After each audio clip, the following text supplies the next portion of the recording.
What's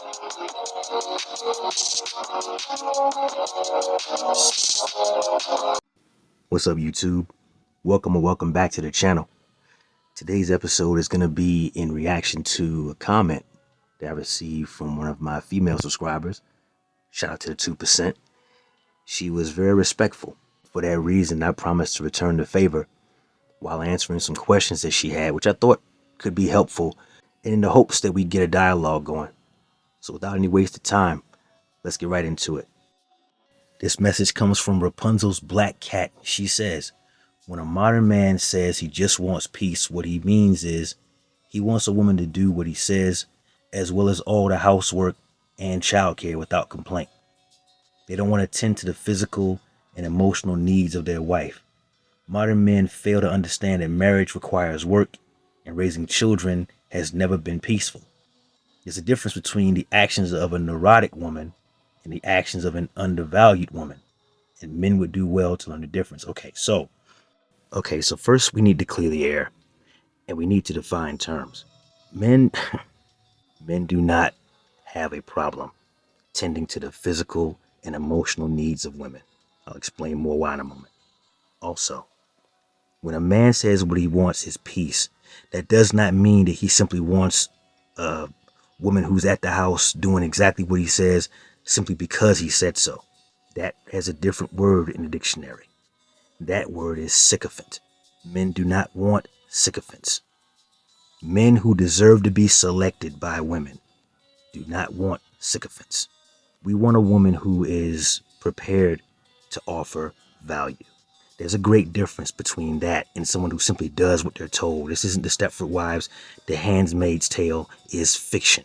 The simple truth of the matter is, Rapunzel, that men have known from the time of our caveman ancestors that we have something women don't. And I don't just mean a penis. I mean a burden. It's called the masculine burden of performance. Because the baseline nature of women is to never truly be satisfied with what it is that they have. This is called hypergamy. Every woman who's ever lived has it. This is what cost humanity paradise in the first place. Eve had it all. Everything. And for the one thing she was told she couldn't have, she condemned all of humanity. That was then. You're worried about the now. So let's discuss the now. Men are built to love. We're built to care. And while, yes, there are bad men, and bad men are dangerous to all people, us as well, which is why good men shoot at them. We've also built jails and prisons, and in the ancient world, we built dungeons to keep those types of men away from civilized society. What's been lost over the past 100 years of the vaginal Marxist movement known as feminism is acrimony has been poured into the social contract. And the way the social contract used to look was a man would go out, make something of himself, make himself the kind of man that a woman would feel proud to be alongside of, would be proud to mate with, to continue on their mutual bloodlines. In exchange, he knew he had a responsibility. That responsibility was to provide for her, to protect her from both wild men, wild animals, and atmospheric conditions, aka shelter. He knew he had to be there for her to make sure these things was taken care of. She, in turn, was required to bring value. Don't just sit around the house all day. Do something in the house. Keep it clean. Keep it presentable in case that company comes over unannounced. Feed that man so he can have fuel in his body and a clear mind so he can be effective while working the fields or the factory or the coal mine or the railroad or whatever the man did for a living to bring in the resources to the house. Science calls this symbiosis. And yes, women have the babies. Before the invention of artificial formula in the 50s, women nursed the babies. This is a very vulnerable position for a woman to be in. We all know this. Men who knew this as well took it upon themselves to make sure that these things were squared away. In the modern era, women have been told the one thing they alone can do, which is be mothers, is a blight to their femininity. The propaganda is amazing. To turn women, who are the only people as yet able to bring forth human life, that having that superpower is somehow an albatross, an anchor around your neck, is a very well-funded smear campaign on womanhood itself. Imagine how much money they had to spend to convince women over the past 100 years that sitting in a college classroom at tens of thousands of dollars per semester for the privilege and punching a time clock for 8, 10, 12 or more hours a day is freedom.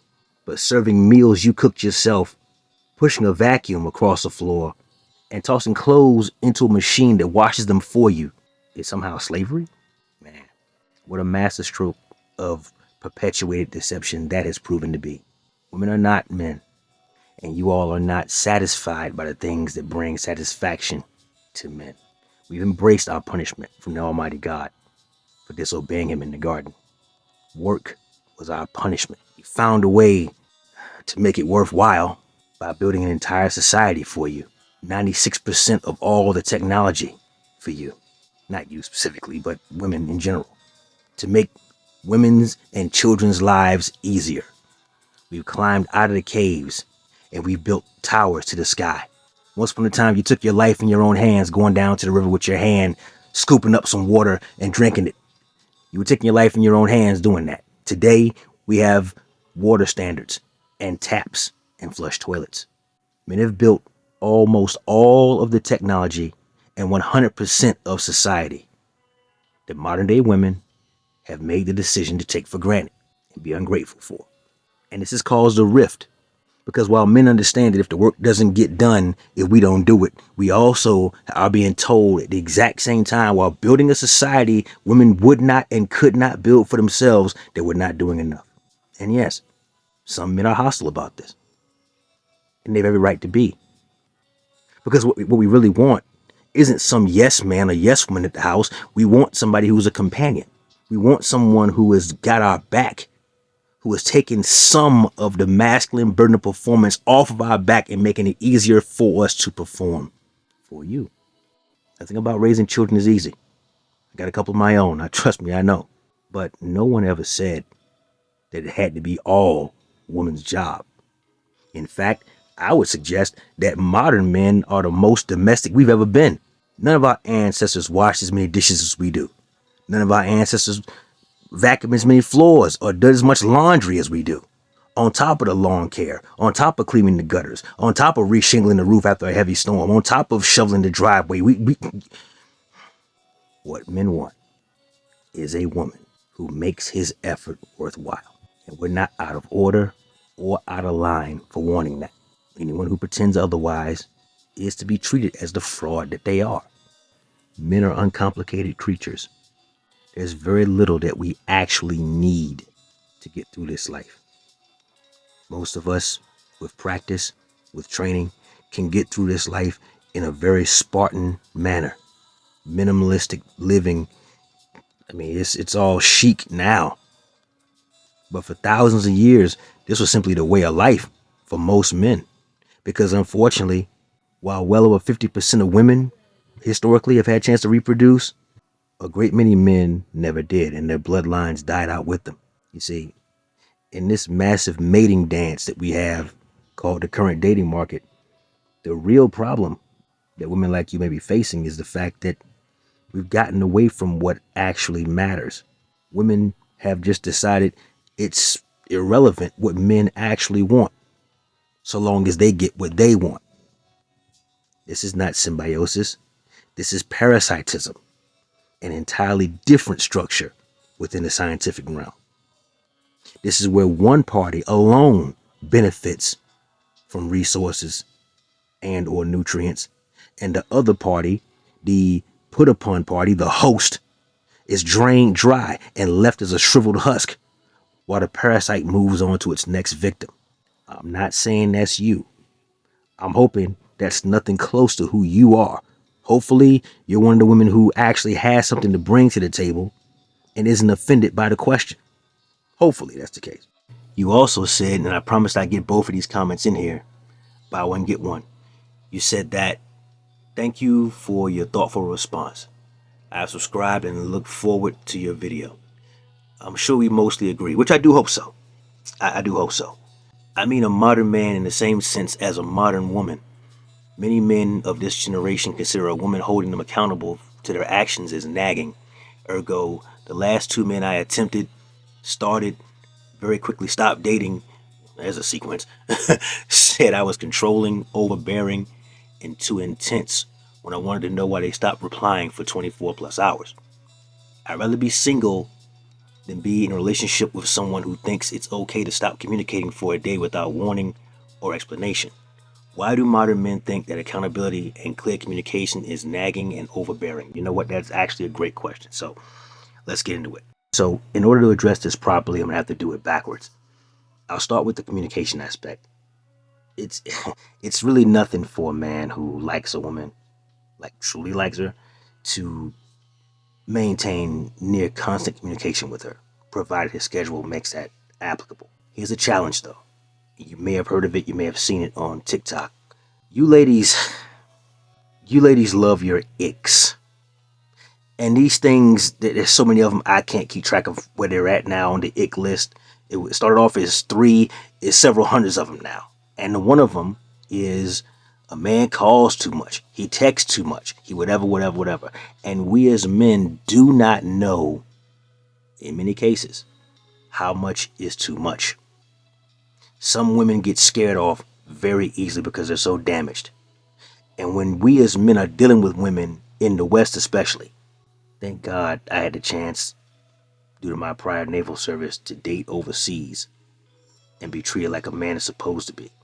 So I at least have the memory of what it felt like to actually deal with a woman who's more than just a female by anatomy, but also in behavior. But for guys who've never left the country, they got no clue what that's like in most cases. Most women, they will never tell you what the threshold actually is. Calling 3 times is sufficient. Calling 4 times, you're a creep, you're a stalker, you block the guy. Calling once a day is fine. Or, if she isn't hearing from you every 20 minutes, you've abandoned her. You don't know who you're dealing with, and you don't know the trauma that's brought her to the place in life where she presently is when you meet her. You're meeting her after high school. You're meeting her after college, after all the frat parties and the sorority sister parties and the trips to Tulum and Ibiza and Cancun and Daytona Beach. You're meeting her after all of the miles of dick she sat on. And here you are, walking into the chaos, hoping that the storm will soon subside and maybe, just maybe, you can build something with this female. But you don't know. Briffault's law is a real thing. The female of the species, not the male, decides the parameters of that relationship. And when it no longer serves her, she will dispose of it. I don't make the rules. I don't know these guys you dated. However briefly. I don't know them, never met them. But what I don't know also is what they've dealt with in the past with this phone thing. Maybe they called a girl, they liked her. They really liked her. They called her and she made the decision that they called too much. Men are logic-focused, incentive-based, risk versus reward calculators. We are driven by logic, rational thought, and reason. Also by empirical data that we've collected through our own experience and the experiences of others. And if you've gotten a bad remark, a bad encounter, because you were, in that one woman's experience, overly communicative, that is going to leave a stain in your action going forward. I'm not here to make excuses for them. Again, I don't know them. But I do know this. I know how finicky you ladies can be. And it's all down to how much you actually like the guy in the first place. If you're really crazy about him, there's nothing he can do to turn you off. If you just barely like him and you're tolerating him, then anything he does is enough to get him thrown to the side. Let's keep it real. If you like the guy, he can do no wrong. If you don't like the guy for real, there's nothing he can do that's right. That's the game. And it's a cold ass game. Listen, I'm here with you in this regard. I think that communication is a great factor. But the simple truth of the matter is, women have trained men over the past several decades and generations that not only do we have to be very careful how often we communicate with you, especially electronically, but also in the style of with which we communicate with you. Because women are very good at punishing men for being honest with them. The truth is easy to remember, Rapunzel. You can say it over and over again, and it doesn't change. Problem comes into play where telling a woman the truth causes her to treat you badly, to speak to you improperly, and she expects you to be okay with that. Men are not taking the bait anymore. Men are being awakened every single day through their own experiences and through the experiences of men they value. To communicate with women just enough, to tell you all just enough truth to maintain whatever state the relationship is currently in. And if the goalposts get moved, as they often do, and it's decided that that's no longer good enough, to simply disengage and send her on her way. Now, is that the best method? Perhaps not. But again, it goes back to keeping his peace. Men do not want to argue with women. It's not a fun thing for us to do. And it's not fair. Because unlike two men arguing, men understand that there's, at the very least, it may not come to that. It may never come to that. But there is always a 1% chance that this conversation could go so far left. This is when the 5 B's of interpersonal conflict come into play. You have blows. This is literal hand-to-hand combat with no weapons. You've got blades. Somebody pulls a knife or a broken beer bottle. You got bullets. I ain't got to explain that one. You've got blunt objects. This is somebody picking up a stick or a baseball bat or a bar stool. And then you have the breakers of will. These include things like electrostatic weapons like tasers or stun guns, rubber bullets, bean bags shot from projectile cannons. This includes things like mace and pepper spray. These break the will of the person who was pissed at you a minute ago. Now all of a sudden they don't want to fight no more. With men, we understand the underlying danger of talking crazy to another man. We understand the inherent danger from the sandbox days, from the you wear tennis shoes that light up at the bottom days. We understand early in our childhood, early in the single digits, that talking crazy to another little boy our age or a grown-ass man when we get to adulthood can lead us down a pathway there may not be any coming back from. With two men, both men understand that. Women don't play by the rules because society that men built put in place structures to protect you from yourselves and your bad decision making. In that, quote, boys shouldn't hit the girls. It's not fair for us to argue with you because we know how much borrowed power you have access to in the form of the cops, in the form of your relatives or the simps in your friend zone. Any one of or all of these guys can come running to the rescue with one phone call and I'm in a 20v1. It's never worth it. Peace will always be more important than vagina, if that's the option. But you went back to nagging. And nagging is tough because on one hand, it's perfectly okay to offer someone constructive criticism. None of us is perfect. All of us have room to grow. So offering someone constructive criticism is a beautiful thing. And hopefully it's received if it's given in good faith. However, what often happens, way more often than it doesn't, is that a 50-minute argument takes place because a sock was left on the floor. There was a fork left in an otherwise perfectly clean sink. The dish rag wasn't folded the way you would have folded it. And the list goes on and on down the line. Shit's embarrassing. It's ridiculous. But what happens? Something that's really nothing causes strife within a household. A household he's at least paying half for. No man wants to deal with this. The socks are never that fucking serious. But a lot of women take it as an opportunity to get out their emotional chaos on that man, to make him her emotional punching bag. And if she has no impulse control, her literal punching bag. Men would rather not. It's fine. Someone who lives in a house should be a participant in its upkeep. Full stop. A man who has children should be an active participant in their growth, in their rearing, in their lessons, in their bath time, pajamas, nighttime stories, whatever the case may be. All those are on my resume because I love my kids. Every father should. But some kids exist because the mom tried to trap the father. Some kids exist even though the guy told her he didn't want to be a dad. And she thought, I can keep him if I keep the kid. Doesn't make it okay. But these are factors that shouldn't be overlooked either. And while I'm on the subject, as a woman, I'm going to give you a cheat code. I want to make it unfair for women in your area to compete against you. Okay? If you're the kind of woman who can bring value into a man's life and you can listen more than you speak, because let's be honest, not every complaint a woman offers up is actually worth the time those who can hear it should listen to it. Sometimes sitting down and shutting the fuck up is the right move. Sometimes it is. And that's for us too. Sometimes not complaining about something is the best way forward. I'm not saying you can't ever raise your concerns. That's insane. I would never offer anyone as a suggestion. But what I am saying is sometimes it ain't really that deep. Sometimes you can let some shit slide. Now, if it's incalculable misjustice done to you, then fine.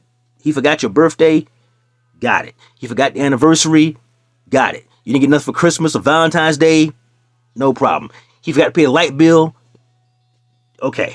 You know what I'm saying? Those types of things, totally understandable. No one would be mad at you for that. But is it really that big a deal? They didn't fluff the couch cushions before he got up? Really? Is that something that we want to lose sleep over and walk around with mutual silent treatment for the next 3 days about? Really? Is it that serious? Probably not. When men say we want peace, what that means is we'd much rather not have the woman who professes to love us be yet another opponent we have to defeat. We have enough. There's enough on us at all times, and we're not even allowed to talk about it. We're supposed to carry all of the world's weight on our shoulders and then regulate another alleged adult's emotions for her because she doesn't want to do it herself. And we're supposed to carry it in this celestial backpack. And not only that, but society expects us to not only carry it, but to carry it with a smile and don't say shit about it. Because if you complain, then you're, quote, less of a man. Again, I don't make the rules. And the fastest way to find out if what you're saying is constructive criticism versus nagging is to simply ask yourself, is what's happening right now from me to him, would it ever survive the gender swap test? If he was saying to me the exact same words in the exact same tone of voice, and people who didn't know us walked past and saw it, what would they call it? More often than not, they call it abusive. That's worth understanding. That's worth knowing. The old adage is, it's not what you say, but how you say it. And this is because the Bible itself tells us that a kind word turns away wrath. You can say, I feel neglected because you forgot to put the dishes in the dishwasher. I feel neglected because you forgot to pick your socks up off the floor instead of put them in the hamper. There's ways to get this across without attacking a man from someone he can't hit back, which puts him in an unfair and unpleasant position. So I'll leave you with this. If you can be the kind of woman that provides at least some level of domesticity, if you are the kind of woman who does not weaponize sex deprivation for compliance, if you're the kind of woman who, you don't have to be a gym rat, that's not what we're asking for, but you at least take some effort to keep your figure up, because men are visual creatures. If you prioritize that, you're already ahead of the game. If you wash your face and then pat it dry, okay? We don't need much. Men don't need much to be happy. There's very little we actually require of you ladies. And we can be good for years.